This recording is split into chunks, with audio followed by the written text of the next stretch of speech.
आऊज़ बिल्लाहि मिनश्शैतानिर्रजीम बिस्मिल्लाहिर्रहमानिर्रहीम। शुरू अल्लाह के नाम से जो बड़ा मेहरबान और नहायत रहम वाला है। उम्मीद आप लोग खैरियत से होंगे और इस वीडियो में इंजीनियर फैसल आपसे मुखातिब है। आप देख रहे हैं डीएई और केमिकल इंजीनियर्स के लिए तैयार किया गया पाकिस्तान का सबसे बड़ा channel chemical engineering edge tech, जिसमें 800 प्लस लेक्चर्स मौजूद हैं और मज़ीद लेक्चर्स की तैयारी जारी है। इस चैनल में DAE first year second year की तमाम टेक्नोलॉजीज़ की मैथमेटिक्स के हर सवाल की वीडियो मौजूद है और इसके अलावा DAE chemical first year second year third year के इम्पोर्टेंट सब्जेक्ट्स के तमाम लेक्चर्स टेवटा के कोर्स के मुताबिक तैयार किए गए हैं। और इसके अलावा इस चैनल में इंडस्ट्रियल इंटरव्यूज़ के लिए शॉर्ट क्वेश्चन आंसर्स और पास्ट पेपर्स की वीडियोस भी मौजूद हैं। यकीनन ये चैनल आपकी इंडस्ट्रियल स्किल्स में इजाफा करेगा और आप मेरे चैनल को सब्सक्राइब करेंगे, बेल का आइकन प्रेस करेंगे तो मेरी हर लेटेस्ट वीडियो आपको मिलती रहेगी। हमारी आज की वीडियो का टॉपिक है डीएई फर्स्ट ईयर की मैथमेटिक्स, एक्सरसाइज 4.3 है और इस एक्सरसाइज को हम पार्शियल फ्रैक्शन की टाइप 3 के अगेंस्ट सॉल्व करेंगे। टाइप 3 क्या कहती है कि denominator is irreducible quadratic factors which is non repeated. तो अगर हमारे डिनोमिनेटर में जो फंक्शंस मौजूद हैं उसमें क्वाड्रेटिक फैक्टर मौजूद हो तो वो इररिड्यूसिबल भी हो, नॉन रिपीटेड हो, तो फिर हम जो है उसको इस टाइप 3 के अकॉर्डिंग सॉल्व करेंगे और इसकी सॉल्यूशन का जो मेथड है वो बाकियों से फिर थोड़ा अलग होगा। और यहाँ पे आप ऑब्जर्व भी कर सकते हैं कि जो हमारा क्वेश्चन है इसमें जो लोअर पोर्शन है यहाँ पे x square plus x plus 1 है और ये इररिड्यूसिबल क्वाड्रेटिक फैक्टर है। और इसके अलावा जो एक्स स्क्वायर नेगेटिव 4 है इसको हम जो है स्क्वायर लेके दो पार्ट्स में कन्वर्ट कर सकते हैं, यानी कि x नेगेटिव 2 और x प्लस 2। लेकिन जो यहाँ पे वो इस डेफिनेशन में बता रहा है कि quadratic factor irreducible non repeated है, यानी हम इसको कोई इसके अंदर अमेंडमेंट नहीं कर सकते। इररिड्यूसिबल है, नॉन रिपीटेड है, रिपीट भी नहीं कर सकते, कुछ भी नहीं कर सकते। तो हमने इसको भी सॉल्व करना है और सॉल्यूशन से पहले हमें ये भी एनालाइज करना है कि क्या हमारा जो सवाल है वो पार्शियल फ्रैक्शन की प्रॉपर टाइप है या इम्प्रॉपर टाइप है। तो उसी क्योंकि उनके दोनों के जो मेथड के सॉल्यूशन है वो अलग अलग हैं तो उस हिसाब से फिर उनको डील करना पड़ेगा जो टाइप होगी। तो हमारा जो सवाल है इसके लोअर पोर्शन में आप देखें दोनों ब्रैकेट्स को अगर मल्टीप्लाई करते हैं तो हायर पावर 4 तक चली जाएगी।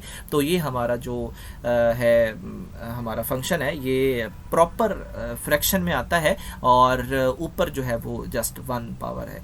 तो अब हमने इनको जो कॉन्स्टेंट्स हैं वो अलॉट करने हैं जो लोअर पोर्शन है। तो सबसे पहले हम इसको सिंप्लीफाई कर लेते हैं क्योंकि एक्स स्क्वायर भी है, नेगेटिव भी है और 4 भी, तो इसके दो पार्ट्स बड़ी आसानी से बन सकते हैं और ये हमने बना लिए। तो अब हमारे पास पहले क्वाड्रेटिक फंक्शन है तो इसको क्वाड्रेटिक फंक्शन को हम कुछ भी नहीं कर सकते तो हम क्या इलाज करते हैं, हम ऊपर इसको दो इकट्ठे कॉन्स्टेंट्स अलॉट करते हैं और पहले के साथ हमेशा x लगाते हैं। तो आप देख सकते हैं x प्लस बी बटा x square plus x plus 1 और c को भी हमने नेगेटिव x नेगेटिव 2 दे दिया और d को हमने x प्लस 2 दे दिया और इस तरह हमारी इक्वेशन नंबर 1 जो है वो कंप्लीट हो गई है।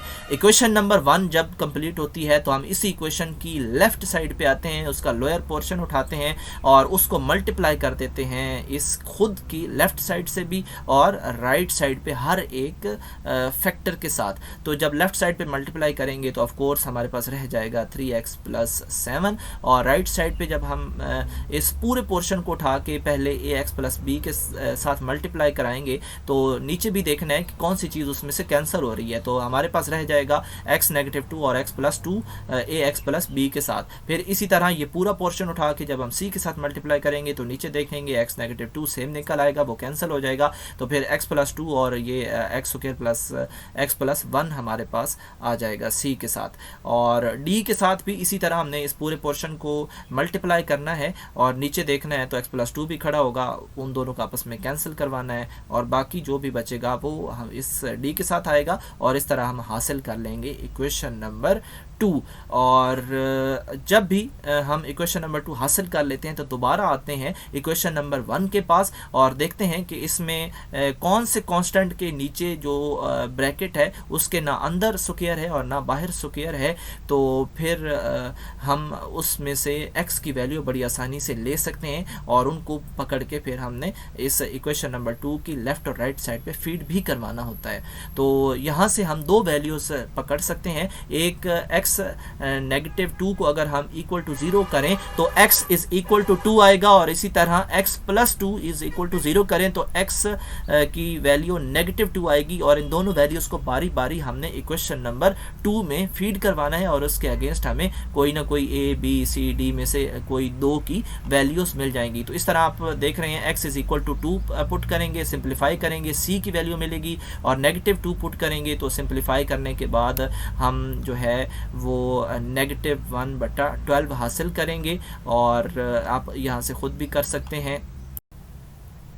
अब हमें दो कांस्टेंट्स की वैल्यू मिल चुकी है लेकिन दो कांस्टेंट्स रहते भी हैं, तो इसके लिए हम कंपेयरिंग का मेथड इस्तेमाल करेंगे और कंपेयरिंग का मेथड इस्तेमाल करने के लिए इक्वेशन नंबर 2 के पास आते हैं और इसमें अगर किसी ब्रैकेट के ऊपर स्क्वायर हो या क्यूब है उसको ओपन करते हैं या फिर अगर दो ब्रैकेट्स आपस में मल्टीप्लाई हो रही हों तो उनको मल्टीप्लाई कर देते हैं। फिर बाहर जो कांस्टेंट्स होते हैं बी सी डी उनको भी अंदर जाके मल्टीप्लाई कर देते हैं। तो यानी कि हर एक चीज़ को हमने मल्टीप्लाई करना है और इस मल्टीप्लिकेशन के अगेंस्ट हम इक्वेशन नंबर 3 हासिल करेंगे। यहाँ पे आप देख सकते हैं कि ये एक लंबी सी इक्वेशन है और अब इसमें से आपने ऑब्जर्व क्या करना है, सबसे जो हायर पावर है, हायर पावर कौन सी है, x की पावर क्यूब।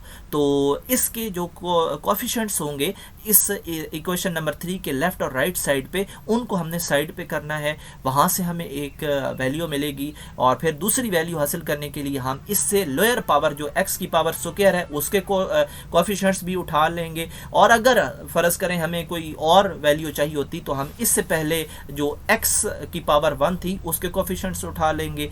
तो इस तरह ये काम चलता है। तो यहाँ पे हमें दो चाहिए, क्यूब और x स्क्वायर की कोएफिशिएंट्स हम उठाएंगे और लेफ्ट साइड से भी उठाएंगे, राइट साइड से भी उठाएंगे और इनके अंदर वैल्यूज़ पुट करेंगे। इनकी जो वैल्यूज़ अगर यहाँ पे 2 या 3 कोएफिशिएंट्स आ रहे हैं तो ऑफ कोर्स उसमें अगर 3 है तो 2 की वैल्यू हमें अवेलेबल होगी, तभी हमने कंपेयरिंग का मेथड इस्तेमाल किया है और तीसरे की हमें मिल जाएगी। इसके बगैर कोई तरीका ही नहीं है कि हमें यहीं से सब कुछ मिल जाए।